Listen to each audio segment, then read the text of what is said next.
Hello students. अभी तक हमने जो है अपना अभी डिस्कस किया था डायफ्रैक्शन ऑफ एक्स रेज, तो इसी के ही आगे का पार्ट हम डिस्कस करेंगे।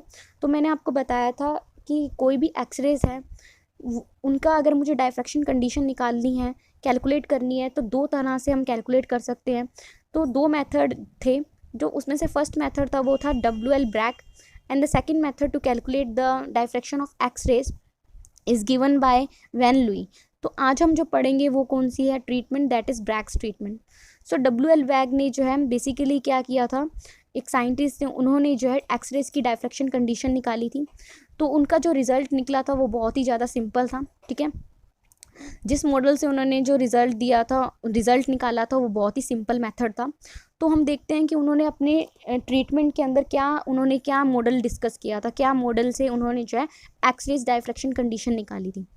तो उन्होंने मान के चला, देखो हमारा जो क्रिस्टल होता है, मैंने आपको बताया है कि क्रिस्टल जो है बेसिकली मेड अप ऑफ या कह सकते हैं is a aggregation of parallel sets of plane. ठीक है ना। तो क्या है कि बेसिकली क्या है, क्रिस्टल जो है वो क्या है कि बहुत सारे पैरेलल सेट्स ऑफ प्लेन का क्या है, एक एग्रीग्रेशन है, एक ये कह सकते हैं कलेक्शन है। ठीक है, तो क्रिस्टल को आप ऐसे भी मान सकते हो कि वो किससे मिलके बना है, कि बहुत सारे पैरेलल सेट्स ऑफ प्लेन से मिलके बना है।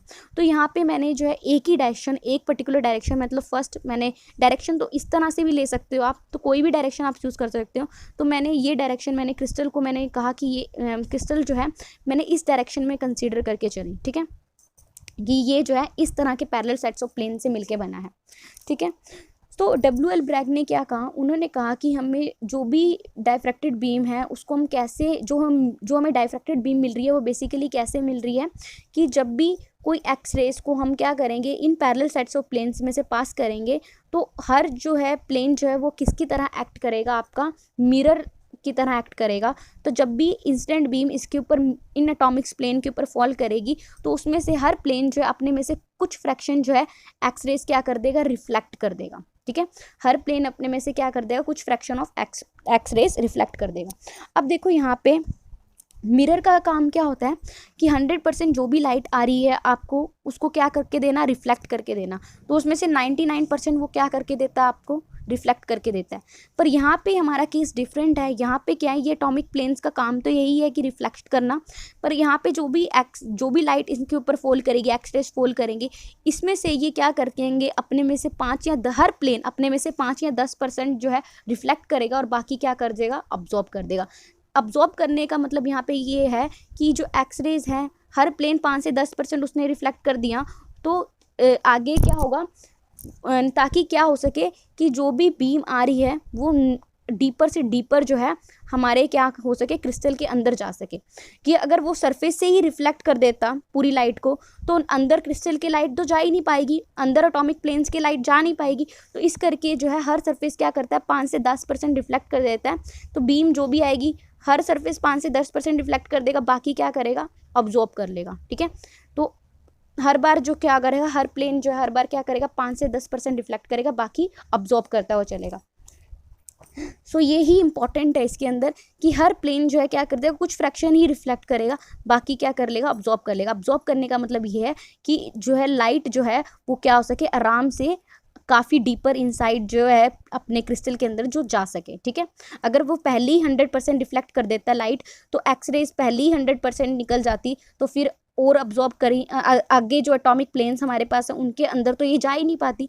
तो ये क्या करता है, कुछ फ्रैक्शन रिफ्लेक्ट कर देता है, फिर बाकी फिर एक्स रेज आएगी, कुछ परसेंट रिफ्लेक्ट करेगी, फिर दोबारा से क्या होगा, और फिर एक्स रेज जो है कुछ फिर अंदर और डीपर प्लेन के अंदर जो है वो जा सकेंगे।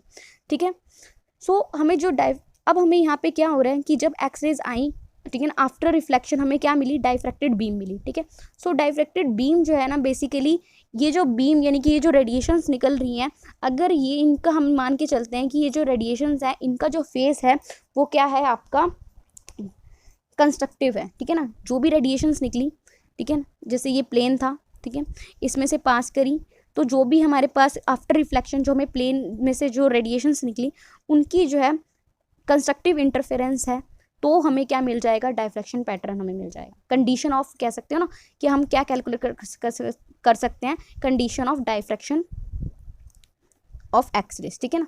तो condition of diffraction X rays consider निकालने के लिए हम मान के चलते हैं कि जो रिफ्लेक्ट होके जो हमें एक्सरेज मिल रही हैं, ये जो डायफ्रैक्टेड बीम मिल रही हैं, इनका जो इंटरफेरेंस है वो कैसा है, आपका कंस्ट्रक्टिव है। कंस्ट्रक्टिव का मतलब ये है कि सभी का ये कह लो क्रस्ट एक साइड पे फॉल कर रहा है और सभी का ट्रफ जो है एक डायरेक्शन में फॉल कर रहा है, ताकि हमें जो इंटरफेरेंस मिले वो कैसा मिले, आपका कंस्ट्रक्टिव इंटरफेरेंस मिले। तो अगर हमें जो है डायफ्रैक्शन बीम की कंडीशन निकालनी है तो उसकी वो तभी पॉसिबल है कि हर प्लेन में से जो एटम में से हर बार जो रेडिएशंस रिफ्लेक्शंस हो रही हैं वो कैसी हों, वो सारी की सारी हमें क्या दें, कंस्ट्रक्टिव इंटरफेरेंस दें, ठीक है। अब हम मान निकालते हैं condition for the construction for after reflection of X rays from parallel sets of plane. तो हम वो कंडीशन निकालते हैं कि आफ्टर रिफ्लेक्शन होने के बाद क्या कंडीशन जो है निकल के आई, ठीक है। तो क्या कंडीशन होनी चाहिए कि एक्स रेज जो है वो डायफ्रैक्ट कर दे इस क्रिस्टल में से। तो हमने मान के चला कि जो क्रिस्टल है बेसिकली क्या है, पैरेलल प्लेन से मिलके बना है, ठीक है ना, एटम के पैरेलल प्लेन से मिलके बना है और हर प्लेन के बीच का जो डिस्टेंस है वो क्या है, आपका डी है। तो मैंने आपको बताया ही था इन पॉइंट्स को जोड़ती हुई लाइन जो है बेसिकली अगर हम 3 डायमेंशन में देखें, ये क्या है, आपकी बीम एक पैरेलल की तरह, पैरेलल प्लेन की तरह एक्ट करती हैं, ठीक है। सो 2D में हम इस तरह से शो करेंगे इसको। उसके बाद हमने मान के चला कि हमने एक्स रेज को किसी ग्लैंसिंग एंगल थीटा के ऊपर हमने जो है फॉल करवाया। यहाँ पे ग्लैंसिंग एंगल ही हमने चूज़ क्यों किया है बच्चे, हर जगह जो है एक्स रेज जो है किसी भी, आप मान लो इसका एंगल जो 30 डिग्री कर लो और आपको रिफ्लेक्शन मिल जाए, तो ऐसा नहीं होता। जब आप हायर स्टडीज़ में पढ़ोगे तो अब आपको ग्लैंसिंग एंगल का एक्चुअल मीनिंग पता चलेगा। तो ग्लैंसिंग एंगल का यहाँ पे जो एंगल होता है, जब एक्स रेज को हम ग्लैंसिंग एंगल पे ही फॉल करवाते हैं तभी हमें क्या मिलता है, रिफ्लेक्शन मिलता है, ठीक है ना, तभी हमें डायफ्रैक्शन पैटर्न मिलता है, ये याद रखना, ठीक है। तो यहाँ पे बेसिकली अगर मैं बताऊँ आपको तो 2 से 3 एंगस्ट्रॉम ही होता है, 2 से 3 डिग्री ही आपका जो है एंगल होता है, बहुत ही छोटा एंगल होता है जिससे हम एक्स रेज को हम फॉल करवाते हैं। तो हमने एक्स रेज को हमने ग्लैंसिंग एंगल के ऊपर जो है फॉल करवाया पैरेलल सेट्स ऑफ प्लेन के ऊपर। तो आफ्टर आफ्टर रिफ्लेक्शन क्या हुआ, जब बीम्स यहाँ पे रिफ्लेक्ट हुई तो वो क्या हुई, हर जो हमारे पास जो है हर जो कह सकते हो हर लेयर ऑफ एटम में से क्या हुई, पार्शियली रिफ्लेक्ट हुई, ठीक है ना। तो हमने जो है इसमें से जो हमने 2 पैरेलल रेज की हम बात करेंगे, 1 और 2, ठीक है ना, 2 ही अभी पैरेलल रेज की हम बात कर रहे हैं, 1 और 2 यहाँ पे ठीक कर लेना। तो जो रे 1 है वो क्या हुई, मान लो किसी ए एटम से रिफ्लेक्ट होके हमें मिली है, ठीक है।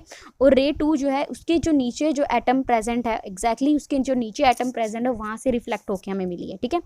सो जब दोनों रिफ्लेक्ट हुई तो हमने क्या मान के चला है कि कंडीशन डायफ्रैक्शन की हमें कब मिलेगी, कि जब दोनों रिफ्लेक्ट होंगी और दोनों क्या करें, कंस्ट्रक्टिव इंटरफेरेंस शो करें, ठीक है ना। सो हमने यहाँ पे मान के चला कि जो रिफ्लेक्टेड बीम है अगर मान लो वो सेम फेस के अंदर है या डिफरेंट फेस के अंदर है, वो डिपेंड किसके ऊपर कर रहा है, उसके पाथ डिफरेंस के ऊपर कर रहा है डिपेंड, ठीक है ना। हमें क्या चाहिए, लेकिन कंस्ट्रक्टिव इंटरफेरेंस ही चाहिए, ठीक है। लेकिन अभी जो 2 बीम्स हमारे पास निकल के आई हैं, इनका क्या पाथ डिफरेंस है उसके ऊपर डिपेंड करेगा कि ये कंस्ट्रक्टिवली इंटरफेरेंस करेंगी या डिस्ट्रक्टिवली इंटरफेयर करेंगी, ठीक है। तो हमने मान के चला जो स्नेल्स लॉ है वो राइट है। स्नेल्स लॉ क्या कहता है, incident beam, reflected beam, normal, all lie in the same plane, ठीक है ना।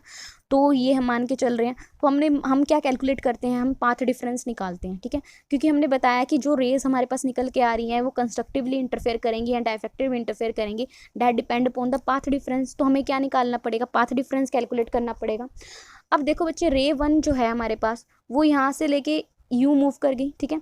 लेकिन जो रे 2 है अगर आप ध्यान से देखो तो रे 2 जो है यहीं तक ही ये वाला पॉइंट अगर मैं मान लूँ तो उसके बाद अगर ये ए एन है, ठीक है, यहाँ से वो रिफ्लेक्ट हुई है, तो ये जो डिफरेंस है ना, ये जो एक्स्ट्रा डिफरेंस है M B plus B N, ठीक है, रे सेकेंड ने जो है इतना डिस्टेंस जो है वो क्या किया है, एक्स्ट्रा ट्रेवल किया है, ठीक है।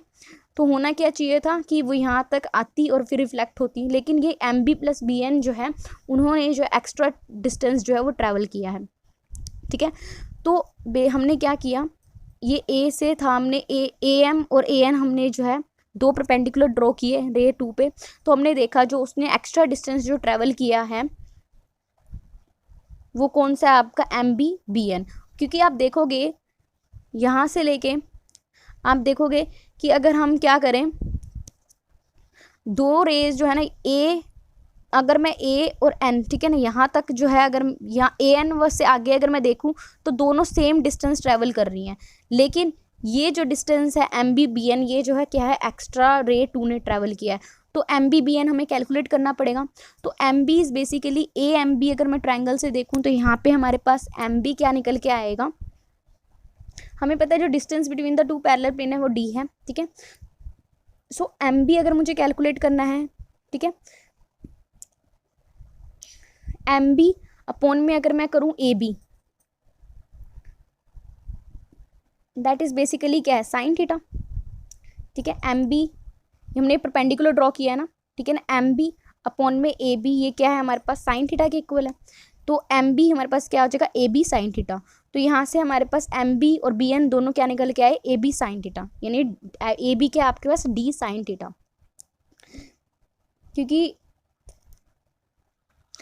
यहाँ पे हमें ये एंगल देखना है ना, ये तो हमारा कोस बनाएगा, ये क्या बनाएगा आपका, एम बी क्या बनाएगा, साइन बनाएगा, ठीक है।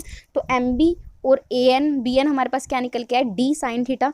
तो M B plus B N अगर मैं कैलकुलेट करूँ तो क्या आ जाएगा, 2D साइन थीटा, ठीक है, यही आएगा। तो द पाथ डिफरेंस दो रिफ्लेक्टेड बीम का हमारे पास क्या निकल के आया, 2D साइन थीटा। सो पाथ डिफरेंस ये निकल के आ गया। अब देखो ये जो रेज है अगर सेम फेस में है या फिर क्या करेंगी, और सेम फेस में अगर इंटरफेयर करेंगी, रिइंफोर्स करेंगी तो हमें कंस्ट्रक्टिव इंटरफेरेंस देंगी। तो कंस्ट्रक्टिव इंटरफेरेंस तब भी हमें मिलेगा जब क्या होगा, पाथ डिफरेंस किसके इक्वल होगा, 2D साइन थीटा किसके इक्वल होगा, आपका इंटीग्रल मल्टीपल होगा किसका, लैम्डा का, ठीक है। तो ये चीज़ आपको याद रखना, अगर हमें कंस्ट्रक्टिव इंटरफेरेंस चाहिए तो कंस्ट्रक्टिव इंटरफेरेंस के लिए जो है आपकी कंडीशन क्या होती है कि जो हमारा पाथ डिफरेंस है that should be integral multiple of wavelength, और ये चीज़ आप करके आ चुके हैं अपनी +2 क्लास में, ठीक है। तो कंडीशन फॉर कंस्ट्रक्टिव इंटरफेरेंस के लिए क्या हो जाएगा कि हमें चाहिए जो मैक्सिमम लाइट जो रिफ्लेक्ट होकर हमें जो मिल रही है वो किसके इक्वल होगी, आपकी मैक्सिमम इंटेंसिटी की जो रिफ्लेक्टेड लाइट हमें तब मिलेगी जब क्या होगा, कंस्ट्रक्टिव रिफ्लेक्शन होगा। सो वो कब होगा, दैट तब जब 2D साइन थीटा किसके इक्वल होगा, एन लैम्डा के इक्वल होगा। तो ये जो कंडीशन है इसको हम कहते हैं ब्रैग्स लॉ, ठीक है। एन इंटीजर है ये सब कुछ। उसके बाद हमारे पास एन जो है आप ये भी कह सकते हो ऑर्डर ऑफ डायफ्रैक्शन। सो यहाँ पे हमारे पास क्या है कि कुछ ही ऐसी डायरेक्शंस हैं जहाँ पे हमें क्या मिलेगा कि after reflection from the parallel planes कि हमें क्या मिले, एक स्ट्रॉन्ग डायफ्रैक्टेड बीम मिले या स्ट्रॉन्ग रिफ्लेक्टेड बीम मिले, ठीक है ना।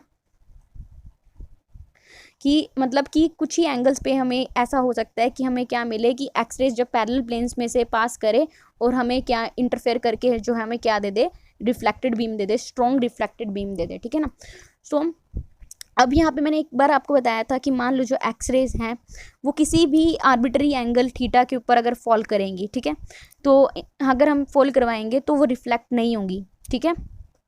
ये चीज़ मैंने आपको बता दी बिकॉज जो एंगल होता है साइन थीटा वो किसके, अब मैंने आपको बता के चला था ना कि ग्लैंसिंग एंगल के ऊपर फॉल करनी चाहिए, हर एंगल के लिए डायफ्रैक्शन पॉसिबल नहीं है, तो इस कंडीशन की वजह से नहीं है कि अगर मान के चलो एक्सरेज जो है किसी आर्बिट्री एंगल के ऊपर फॉल करेंगी तो साइन थीटा हमें पता है that is less than equal to 1, ठीक है। तो साइन थीटा हमेशा लेस देन इक्वल टू 1 होगा, और जो लैम्डा होगा आपका वो क्या होगा, लेस देन, अगर sine theta less than equal to 1 है, 1 भी मान लो, तो लैम्डा जो है वो क्या होगा, less than equal to 2D होना। तो ये चीज़ कंडीशन सेटिस्फाई होनी बहुत जरूरी है, तभी क्या होगा, हमारा ब्रैग्स रिफ्लेक्शन होगा, ठीक है। सो यहाँ पे जो D जो है बेसिकली होता कितना है, 10⁻⁻8 सेंटीमीटर, और ये जो वैल्यू है जो हमारे पास लैम्डा होता है, ठीक है, वो हमारे जो एक्सरेज वाला लैम्डा है वो क्या होता है, हमेशा कम होता है 10⁻⁸ से सेंटीमीटर से। तो एक्सरेज जो है वो क्या करती हैं, क्रिस्टल एनालिसिस के लिए हेल्पफुल है, क्योंकि हमने मान के चला कंडीशन, ब्रैग्स की कंडीशन क्या कहती है कि एक तो lambda is less than equal to 2D होना चाहिए। तो लैम्डा जो है less than equal to 2D, यानी कि lambda is less than equal to D। D जो है बेसिकली क्या होता है, आपको मैंने बताया है वो diameter of atomic plane, atomic atom का डायमीटर 10⁻⁻ में क्या लेते हो आप, -10 एंगस्ट्रॉम लेते हो ना। तो यहाँ पे सेंटीमीटर की अगर मैं बात करूँ तो 10⁻⁸ सेंटीमीटर होती है लेंथ। तो जो लैम्डा होता है इसकी वैल्यू क्या होती है, इन केस ऑफ एक्सरेज कम होती है, ठीक है ना। तो ये इस कंडीशन को सेटिस्फाई करता है, इसलिए हम एक्सरेज को यूज़ करते हैं। क्रिस्टल एनालिसिस के लिए। अब आपसे पूछे क्या हम विजिबल लाइट को भी हम एक्सरेज के लिए डायफ्रैक्शन के लिए यूज़ कर सकते हैं, तो नहीं, विजिबल लाइट 10⁻⁻5 होता है। तो बेसिकली जो कि क्या है, बड़ा है आपके इससे, ठीक है ना, लैम्डा जो है वो बड़ा हो गया किससे, एटॉमिक डायमीटर से, तो हम उसको रिफ्लेक्शन के लिए नहीं यूज़ करते। तो ये 2 नंबर में क्वेश्चन आता है कि हम why we can not use visible light for the diffraction of X rays, ठीक है ना। सो ये हमारे पास था। तो यहाँ पे D in terms of Miller indices अगर हम लिखूँ तो वो भी आप लिख सकते हो, तो वो क्या आ जाएगा, ए बाय में h² + k² + l²। This is only for cubic system, ठीक है ना। सो ये हो गया आपका।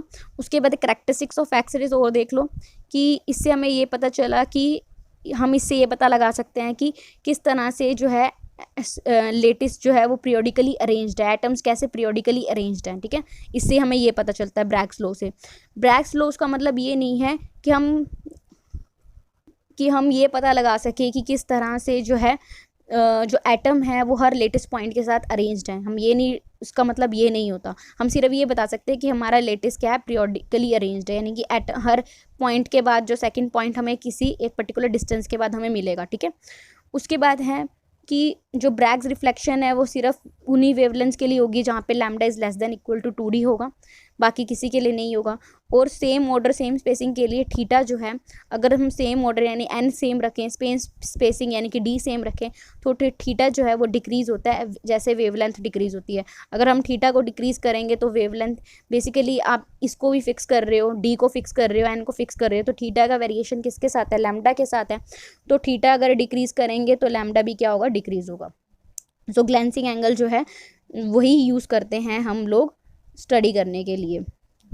Diffraction must be use for studying diffraction using X rays, ठीक है, गामा रेज को, गामा रेज ग्लैंसिंग एंगल्स हम यूज़ करते हैं। एक पॉइंट हमारा छूट गया था, the composition of basis determines the relative intensity of the various order. तो यहाँ पे कह रखा है कि जो एटम्स है ना, जो उनकी मतलब कंपोजिशन ऑफ एटम की मतलब यहाँ पे ये है कि हर ऑफ बेसिस का मतलब यहाँ पे ये बेसिस बेसिकली कि एटम या ग्रुप ऑफ एटम, उनकी कंपोजिशन से हमें ये पता लग जाता है कि क्या इंटेंसिटी है, ठीक है। सो रिलेटिव इंटेंसिटी का हमें पता चल जाता है और डिफरेंट ऑर्डर्स के लिए, ठीक है, first order, second order, third order, इन सभी डिफरेंट ऑर्डर्स के लिए हमें उनकी रिलेटिव इंटेंसिटी का पता चल जाता है। सो ये इंपॉर्टेंट पॉइंट्स थे। तो कल हम अपना आगे का टॉपिक शुरू करेंगे, ठीक है, experimental x rays diffraction method. तो अभी के लिए इतना ही। Thank you so much.